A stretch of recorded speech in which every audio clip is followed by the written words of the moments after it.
Have you ever looked around at our modern world? The phone in your hand, the clothes you're wearing, the building you're in, and wondered how we got here? How did we go from farming with horse-drawn plows to building supercomputers?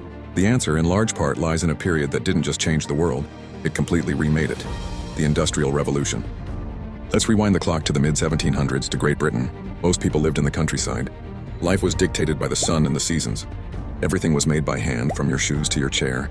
It was slow, it was local, and it had been this way for centuries. But then, a series of sparks ignited a fire that would engulf the globe. The first big spark was the steam engine. Now, steam power wasn't a brand new idea, but a guy named James Watt came along and dramatically improved the design in the 1760s. Suddenly, we had a reliable, powerful source of energy that wasn't a horse or a river. This was the game changer. The steam engine was like the battery for the entire revolution. What did they plug into this new battery? Machines. The textile industry was the first to be transformed.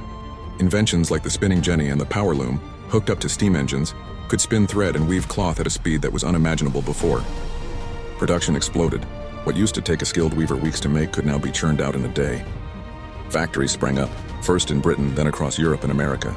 This led to one of the biggest changes in human history: urbanization. People left their farms in droves, flocking to the cities for work in these new factories. Cities like Manchester and London swelled, becoming crowded, chaotic hubs of industry. For many, it was a harsh new reality. The work was grueling. The hours were long. 14-hour days were common, and the conditions were often dangerous and dirty. Smoke from coal-burning factories choked the air and new urban slums grew rapidly. It was a dark, gritty side to progress. But the revolution kept rolling on. The steam engine didn't just power factories, it powered transportation.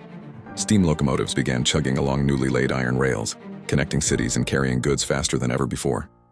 Steamboats conquered the rivers and oceans. The world suddenly felt much, much smaller. This first wave, powered by steam, coal, and iron, is known as the First Industrial Revolution. But it didn't stop there. By the late 1800s, a second wave began. This time powered by electricity, steel, and oil. The telephone, the light bulb, the automobile.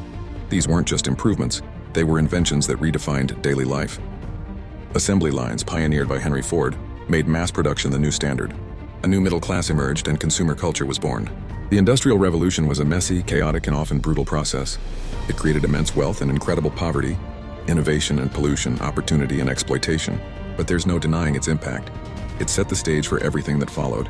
From the technology we use today to the global economy we live in. It was the moment humanity switched from muscle power to machine power, and in doing so, we lit the fuse on the modern world.